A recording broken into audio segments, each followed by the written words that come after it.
Hey y'all, and welcome back to another Photography Friday. My name is Jane Corley with Pick Visions, Media Arts and Photography. If it's your first time here, welcome. Every Friday we go over tips, tools, and techniques for my fellow photographers and media business owners to better their craft. In today's episode, we're talking about modeling photography and how to become a successful modeling photographer. So let's get started.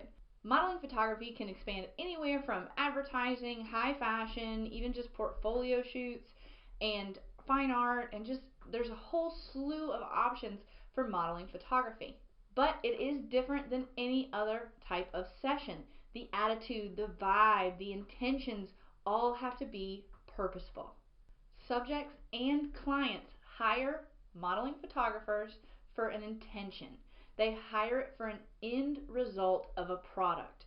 So to showcase a model, to showcase a product, to showcase fine art, whatever their intentions are, it is important as a modeling photographer that you are clear on the mission.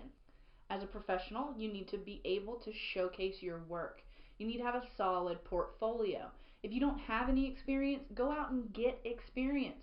There's some great outlets to get experience for free. Talk to your friends who may be dancers or athletes or musicians or people who are just addicted to their Instagram feed that would love your professional eye. That's how you need to market yourself, to get the experience, because your eye is more trained than that model. So create your business website, create your social media pages, show the progression of your work, and really market your skills. This will also help you in recruiting your model pool. If you're a fashion photographer, an advertising photographer, whatever kind of modeling photographer you're going to be, you'll need a pool of models to choose from if you're going to do the publication route. There are some great modeling agencies online where you can scout and vet models before you hire them. If you're looking for a brunette or a blonde, somebody skinny, somebody a little thick, somebody who has some height, somebody who's a little bit shorter, someone with different kinds of hands, someone's skin tone, there's some really great resources online of people you can scout, almost like a social media account. Model Mayhem, B Model, Star Now, and I'll leave a bunch of links in the bottom so you can look at them, but are really great resources for finding your perfect model. Be confident in your work. Hiring your friends, hiring the people in your community to get a little bit of experience, a little bit of confidence can really help your portfolio. Having that experience, having that practice can help you further navigate how to negotiate the slippery slope that is modeling agencies and working for advertising companies. Do your research on certain modeling agencies before you go and work with them to make sure that there's a type of people that you want to work with. Make sure that they're going to respect your talents and your efforts before you go on board with them. It is important, if you're doing modeling photography, to obtain a business license.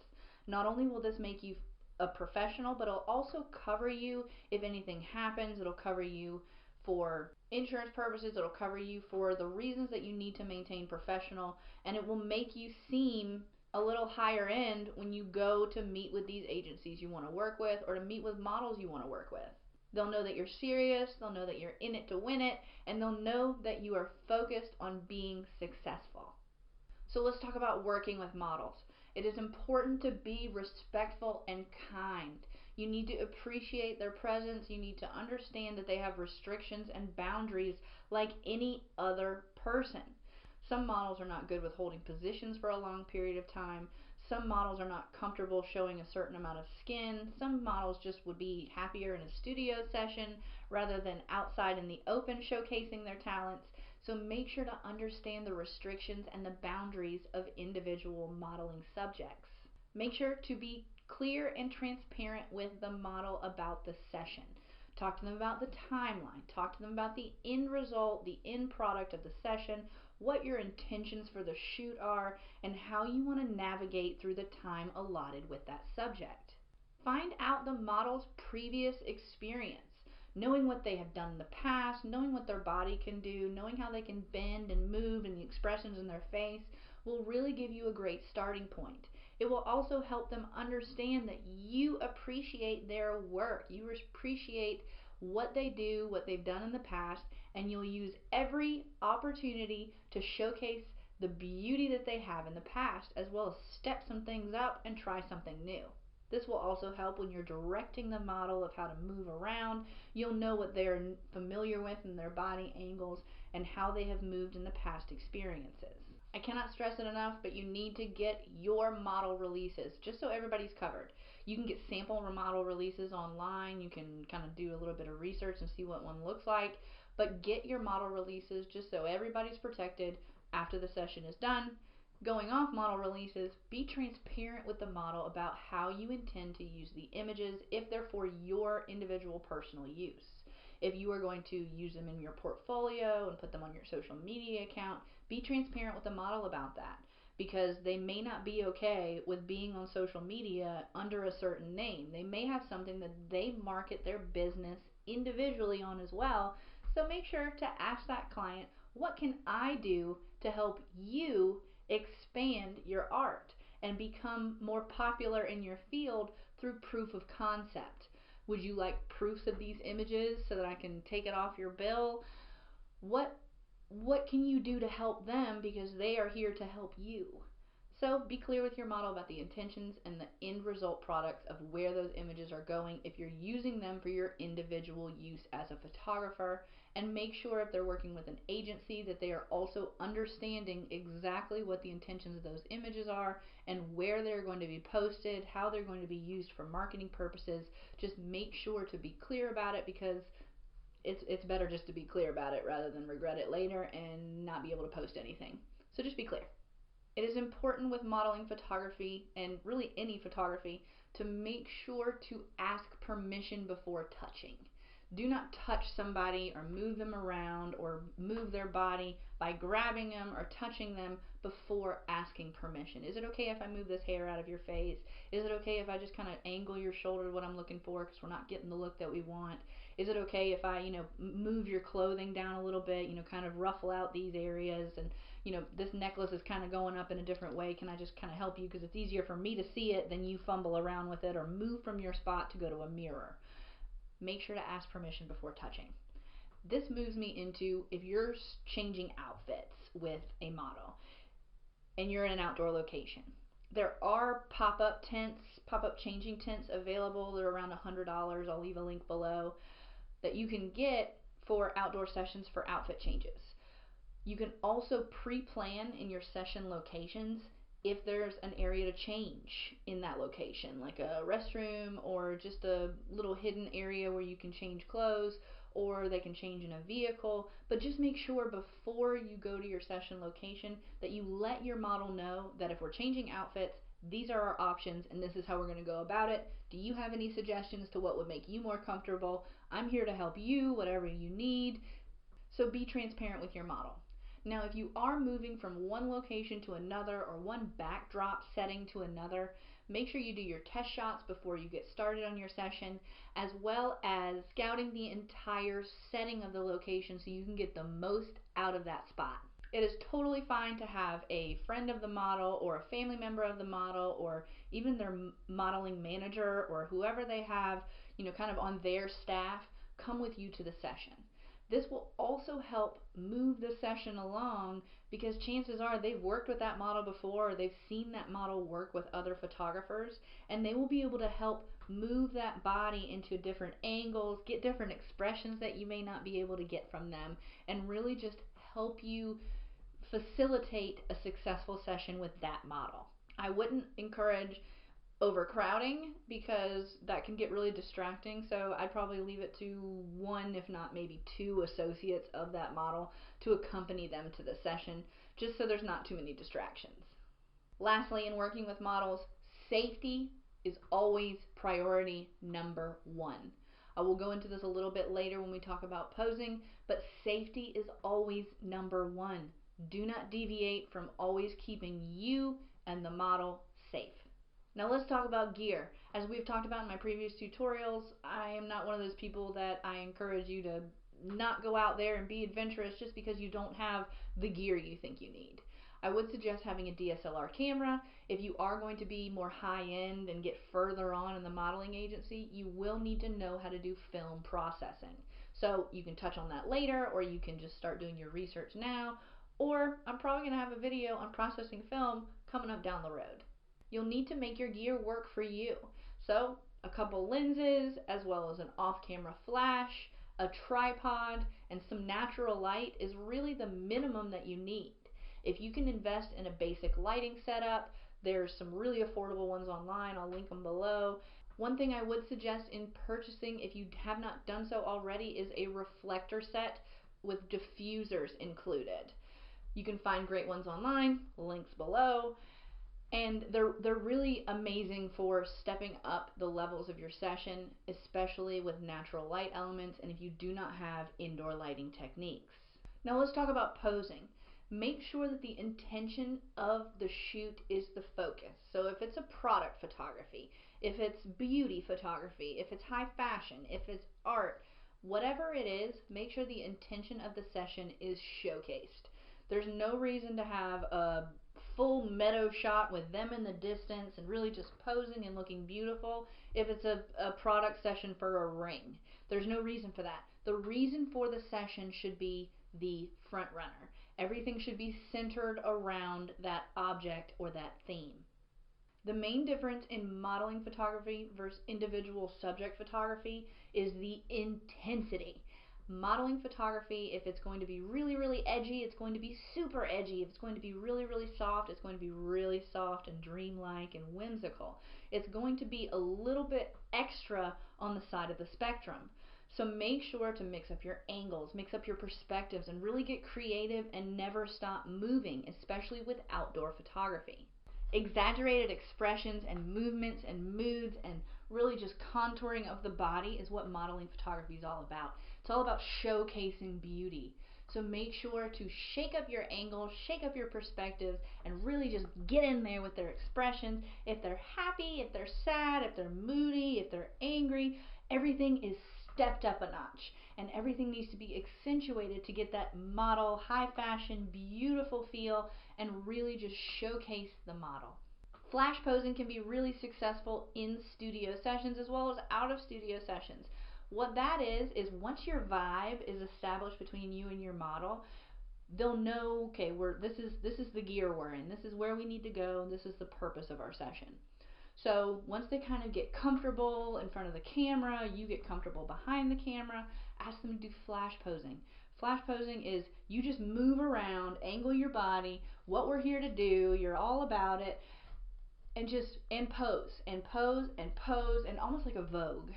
Shaking up these poses and movements and really just getting as much as their creativity can give you will really showcase the individuality of that model as well as what they're able to do with their natural talents. This is going to give you such a wonderful array of images to choose from with different drastic angles and poses and some things that you wouldn't naturally get from, can you just turn your head slightly to the right and just angle your chin? You're not going to get that with direction. You're going to get natural, authentic looks and expressions from that model. And if you further change your focal length, change your aperture, switch up your perspectives and how you're shooting your model, this will give you more of a variety to choose from, and your model will make that connection with the lens. So basic posing techniques. Chin and whole face should be out and down. This gives an elongated neck feel as well as that gap underneath the chin. Angling the planes of the face as well can give more contour and shape to the body. By angling and finding those pockets, finding those areas of contour within their frame. Make sure that your hands are open and graceful no matter what type of session you are. You don't want to have flat fingers like this, like little fish hands. You want everything to have depth and layers to it. Everything should be graceful and purposeful. You shouldn't be hiding fingers. Everything should be visible. That way you're creating a dimension to that image.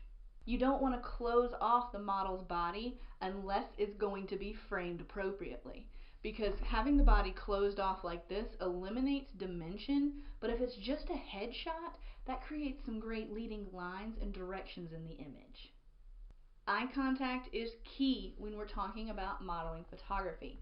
You want to eliminate as much of the whites of their eyes as possible. So don't have them rotate their eyes backwards, exposing too much of the whites of their eyes. Have intention in their gaze. So either staring directly into the lens and really just feeling the camera, or they can have an intentional gaze off into the distance or up. Have them looking at something that has intention. So let's talk about seated positioning. Seated positioning should be all about creating dimension. Legs crossed, turned torso, head angled and out. You want to create different planes of the body, and every single plane of the body should be turned in a different way. Sometimes I like to tell my modeling clients, if it feels weird and uncomfortable, that means it looks right. Because holding that position for a long period of time can be very, very uncomfortable for a model. So be aware of that comfort level and make sure to change it up a little bit every once in a while to get a variety of shots. Let's talk about standing. Standing poses should have the same thought process. You need to have different planes of the body, you need to have different increments of the body should be doing something intentional. So you can cross the ankles, you can cross the legs, you can turn the hips over, you can angle the shoulders and really elongate the torso, angle the neck, turn the chin, move every plane of the body with intention. So you can interact with your background elements, pop a leg out and put your foot up on a wall behind the model that they're resting on. Have intention to your posing. If you have any questions further on posing, always look online for, incentive and ideas. But check out my posing video if you have any other questions, because we went full-fledged into posing techniques. Another thing with modeling posing is play with movement. Have them running off a curb or jumping up in the air, or really just taking a step and mid-step taking that shot, getting the flow of their hair or the flow of the fabrics in their clothing. Have them move around and not just stand still. You can even shoot through street grates for high fashion. You can even shoot through high grasses with meadow photography. Just step up the image with background elements to give a depth and tone to the image. Getting out and getting experience with individuals, whether they're modeling or artists or just some kind of talent, getting that experience with working with other people and telling them how to move their body and pose is everything when it comes to modeling photography. I worked with a modeling agency probably about 5 years ago. They were a boudoir and high-end fashion modeling company, and they had probably about 15 girls on staff that we would just have shoot days where we went to one of their houses or a locational park and just rotated with all the photographers and all the different models at different stations to get practice and get portfolio products and just really get the content and the practice and the experience that the photographers as well as the models needed. Learning how to move your body in different ways and take direction in different ways. So go out there and get experience and get practice. Speaking of collaborations, think about if you want to hire a hair and makeup artist to work with you at your photo session. Most modeling agencies will probably bring a hair and makeup artist with them, but if you're doing an on-location shoot or someone hires you for it, talk to them about adding a hair and makeup artist to their staff. It's great to have somebody in your back pocket, a friend who's a hairstylist or a makeup artist, but make sure to vet your hair and makeup artist, because as soon as you add them to your crew, they are now part of your reputation. So make sure to find somebody reliable, somebody stable, and somebody who's really good at their job. So let's talk about getting paid. Getting paid. How do we all get paid? Who pays who? What do we need to do? And how do we get ready to get paid? You need to think about, what is your cost per hour? What is the cost of your transportation fees? What is your cost of your experience? What is the cost of your equipment and you bringing your equipment wherever you need to bring it? What is the cost of the end result product that you are delivering to your client? Are they paying for prints? Are they paying for rights? Or are they paying for ownership? If they're paying for prints, determine your cost for the prints. If they're purchasing rights, that price is going to be a little bit higher. And if they're purchasing ownership for further publication so that they can make money off of your images, that's going to be an even higher cost. So if you're taking pictures of a musician and they're going to be using the images that you take on the CD covers or the covers of their albums for further money-making purposes, or they're going to be putting on their website for further money-making purchases. That's going to be a higher cost item. So be clear, be transparent with the individual that you're taking photos of what are the end result products for the image before you send out contracts and invoices. Let's talk about contracts and invoices. Have them, or whoever is hiring you should provide one. If they don't, ask for it, and if they don't have one, make one up, and if they're refusing to sign it, then don't work with them. It is a recipe for disaster not having a contractual agreement and an intention with an invoice, so that everybody is clear on what's being produced, how it's being produced, and the timeline it needs to be produced. So who pays who when? If it's for advertising purposes, you're being hired by an advertiser and they're bringing a model in, the advertiser is going to pay you and then they're going to pay the model. If it's for individual purposes, a model is coming to you for photos for their portfolio, that model pays you.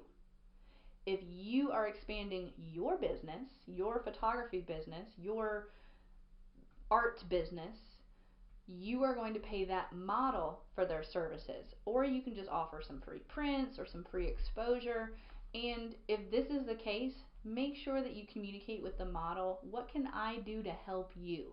What sort of exchange could we do for products and services? Now, what is the average cost? The average cost for an amateur photographer to produce a photo session is somewhere between $30 and $50 an hour. That is very close to giving it away for free, but that is the minimum. You should never go below $30 to $50 an hour, even $20 an hour if you just picked your camera up, because you need to respect your talents, respect your abilities to produce good quality images. If you're going any lower than that, I would suggest exchanging goods and services or products or marketing abilities for the services rendered rather than exchanging money. The cost for an experienced amateur to experienced photographer is going to range somewhere between $50 and $150 or $200 an hour. These costs per hour typically will include post-production, and if they're wanting extra post-production on top of it, then add an additional post-production fee. This does not include travel expenses and all of that on top of it. That should be part of the deal, but your cost per hour is what you really need to focus on when you're giving a price point to your client. Now, high-end fashion models or people who have been in the industry for a long time and who are very, very experienced, this is all they do is modeling photography, they can be up to $1,000 plus an hour, which sounds ridiculous, but their experience, their talents, their time in the industry, their connections, their ability to navigate through modeling agencies and really talk the talk and walk the walk, that experience is invaluable. That is a connection made. So you're not only paying for that person's services, but you're paying for their experience as well. So don't be shocked at the sticker price of a very experienced high-end modeling photographer. If you're choosing to work with a model who's associated with a modeling agency, do be aware that that modeling agency is going to take somewhere around a 20% commission from that model's services. They might even in turn charge you an additional commission to use their model for your services. So just make sure to read your contracts, read the fine print, and be transparent with the people you are acquiring your models from of what the commission talk is and who everybody's being charged by and how everybody's getting paid. Lastly, remember that models are people too. Do not let the high-end fashion world intimidate you. These are still small-town men and women from Ohio who grew up in a one-horse town. These are still people. So find out what they like, find out what they don't like. Really make a connection with this person so that you can have that connection between you and the model within the lens.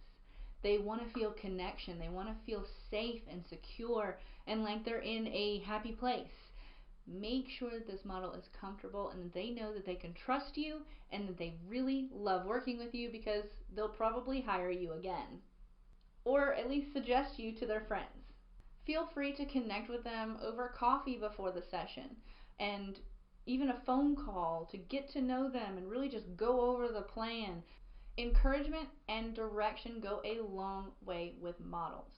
They really appreciate the direction. It gives them confidence, it gives them encouragement, and be transparent with, okay, that looked really good, but let's try something different because your face was a little bit in the shadow. Let me get you a little bit clearer up here in the lights.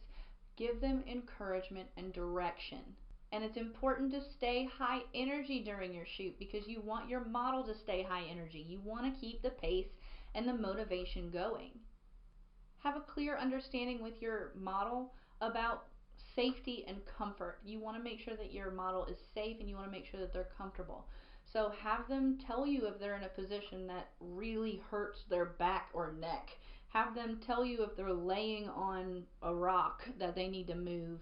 Tell them to communicate with you and everybody else who's on set or in the session location that you need to make an adjustment, and take a pause if they need it. Shake it out if you need it. Reset, restart, and just take into account the comfortable and the safety of that model. So stay positive and have fun. Go out and get that practice. Go out and get experience. Talk with other modeling photographers and see what's worked for them and what hasn't worked for them. Make sure to leave in the comments below any tips or tricks you have for your fellow photographers and any tips and tricks you have for your fellow models. And any models out there watching, comment below how we can provide better services for you as modeling photographers. Make sure to tune in next week when we talk about our next series of session photography. I'm Jane Corley with Pick Visions, Media Arts and Photography. Make sure to like this video if you learned something new, subscribe, and ring the bell so you can be notified every time a new video is uploaded every week. Also leave in the comments below any suggestions you have for videos to make on this channel, anything that you're watching, anything that you're questioning about.